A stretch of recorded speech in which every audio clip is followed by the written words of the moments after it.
أوصيكم عباد الله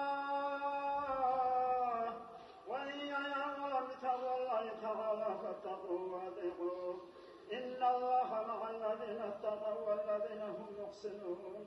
أيها الناس أيا من لا يسرن على حر الشمس ساعة كيف تسرن غدا على حر نار جهنم كيف صبركم وأمة محمد. أيا من لا يسرن على برد الشتاء كيف تسرن غدا على برد زمهرير بقاع جهنم كيف حالكم وكيف صبركم وأمة محمد.